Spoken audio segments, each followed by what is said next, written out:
Existe relação entre o excesso de peso e densidade mineral óssea? E como é que essa relação influencia na sua performance? Quer saber sobre isso? Assiste o vídeo que eu te falo. Eu sou o Dr. Alex Benevides, cirurgião cardiovascular, e aqui na internet eu ajudo homens a aumentarem o seu desempenho físico e mental em 8 vezes, mesmo após 50 anos. Olha só, o excesso de peso, antigamente, muito antigamente, antes da era da medicina baseada em evidências, da literatura médica ser uma prática já tão difundida, na tomada de decisão da medicina e no estudo de evolução, de resposta ao paciente em uma terapia ou outra, muito antes dessa época, acreditava-se que o excesso de peso, por si só, agindo com a força da gravidade, pudesse forçar o tecido ósseo a ser comprimido e, dessa forma, exigir mais resistência dele e, dessa forma, aumentar a densidade mineral óssea, aumentar a compactação desse tecido ósseo, tornando-o mais firme, mais forte. Então pensava-se que o sobrepeso, que o obeso, tivesse uma condição óssea melhor do que um baixo peso. Não exatamente melhor do que um peso normal, mas que o baixo peso sim. Com o passar das pesquisas científicas ao longo dos anos, foi visto que isso não é verdade. Olha só que interessante. A gravidade exige sim uma resistência maior por conta do tecido ósseo, mas essa gravidade, esse estímulo, vamos dizer assim, para a concentração óssea, é menor do que o estímulo para degradação óssea que acontece por conta da inflamação crônica de baixo grau que está presente nos pacientes obesos, nos pacientes com sobrepeso, nos pacientes que têm obesidade, que têm acúmulos demais de tecido adiposo. Esse tecido adiposo em excesso acaba causando essa inflamação e a inflamação acaba corroendo, vamos dizer assim, o tecido ósseo.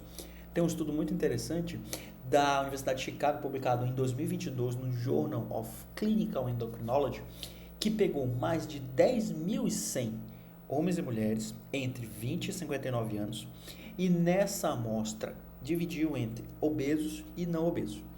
Os obesos mostraram um padrão inflamatório sérico, quer dizer, nos exames de sangue, maior do que os não obesos e apresentaram uma densidade mineral óssea menor.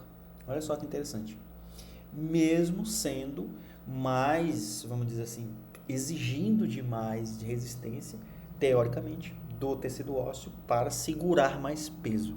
Então foi provado a partir daí que realmente a reação inflamatória acaba degradando mais do que a gravidade agregando mais no tecido ósseo. Tá? Um outro estudo muito interessante é da Universidade do Alabama, publicado no Currents of Opinion Endocrinology and Diabetes, de 2022 também, que mostrou que a redução de peso em relação à perda mineral óssea não acontece de uma forma inversa. Ou seja, quando você perde peso, você acaba não necessariamente perdendo massa óssea também. Olha só que interessante. A partir do momento que você tem um programa de treino de força associado a essa perda de peso. Então, para vocês entenderem, quando a gente perde peso, a gente acaba diminuindo massa magra e massa gorda. Massa magra a gente entende que hoje já tem uma visão muito maior, muito mais abrangente de massa magra do que simplesmente músculo. A gente entende que é pele, músculo, osso e água. Então a gente perde muita água e a gente perde um pouco de músculo e um pouco de osso, de tecido ósseo, quando faz o emagrecimento. Então já é um primeiro insight para vocês. Mas essa perda de peso também tem de massa gorda. Então, essa perda de peso não necessariamente vai estar obrigado você perder a massa óssea, à medida que você tem um programa de treino que vai meio que substituindo a sua massa gorda, que vai ser perdida na restrição calórica, num programa de emagrecimento, pela massa magra, que vai ser trabalhada assim, a partir de agora, estimulada, com substâncias que você vai adquirir numa dieta alimentar equilibrada e em resposta a um programa de treinamento regular com treinamento aeróbico, que gaste um pouco mais de calorias, e de força, que acabe estimulando você manter um metabolismo basal um pouco mais alto, mas principalmente aumentar a formação de massa muscular, que vai gerar um ganho de peso, um ganho de gasto calórico em baixa quantidade, mas de um modo contínuo, mesmo no período intertreinos. Olha só que interessante que é. Isso aconteceu, gerou muita revolução no entendimento e mudou a conduta dos profissionais de saúde, seja fisioterapeutas, personal trainers e mesmo médicos, que tinham uma resistência muito grande a prescrever treinos de força para perda de peso em pacientes idosos, porque eles achavam que se esse paciente obrigatoriamente emagrecesse, ele ia piorar a sua densidade mineral óssea, que já é ruim, teoricamente é ruim, em geral é ruim, e isso ia aumentar o grau de osteoporose, osteopenia, ficando mais fino esses ossos e mais tendência a fraturas patológicas, o que acabaria prejudicando mais esses pacientes. Entendeu? Então, ficava-se com muito medo de fazer essa prescrição, essa orientação em busca da perda de peso, para que não houvesse fraturas patológicas, através da rarefação óssea. E agora não, se entendeu que existe essa perda de peso, mas que você pode modular em termos de troca de massa gorda por massa magra, entendeu? Nesse processo todo, a gente vê que a musculatura, ela está muito envolvida em termos de performance, em mesmo que você não tenha uma meta de performance muito elevada, mas em termos de performance física, de melhora para proteção de risco cardiovascular, de risco de neurodegeneração, de doenças neurodegenerativas. Então isso faz com que a musculatura esteja muito ligada à parte óssea, mais até do que simplesmente essa questão de perde peso, ganha peso. Então existe todo um contexto ao redor disso que precisa ser avaliado nesse processo. Um outro ponto interessante aqui na perda de peso é a cirurgia bariátrica.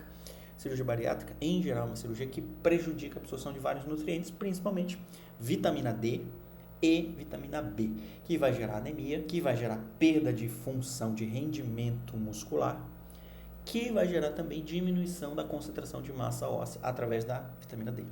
Então isso é muito importante, que ela seja reposta, que ela seja trabalhada em relação a você não ter um déficit importante à medida que você já perdeu a absorção ali na mucosa gástrica, que vai estar reduzida. Outro ponto interessante, uma dieta hiperproteica. Tá, doutor, então você falou que músculo ajuda a aumentar a quantidade de massa óssea. Beleza. Então, joga proteína aí nessa dieta. Uma dieta muito hiperproteica, em geral, acima de 25% das calorias totais do dia, gera uma acidose, uma concentração de ácidos no sangue, olha isso, que tem alguns estudos que mostram que também estimula a rarefação óssea. Então, é como se a dieta hiperproteica gerasse um aumento de massa muscular, sim, mas até um limiar. Então, esse limiar não está muito bem definido, mas a princípio, o que temos hoje de base científica gira em torno de 25% de proteínas para a divisão das suas calorias nas 24 horas. Agora que você sabe de tudo isso, aproveita, compartilha com aquele amigo que está precisando entender melhor a respeito de perda de peso, precisa se conscientizar com isso, e para saber que ele vai se beneficiar tanto da parte física quanto da parte cognitiva. Ele vai conseguir se sentir mais motivado, vai conseguir entender melhor o funcionamento do próprio corpo em relação à sua melhora contínua na sua performance. E aproveita, já me segue aqui no perfil. A gente se vê.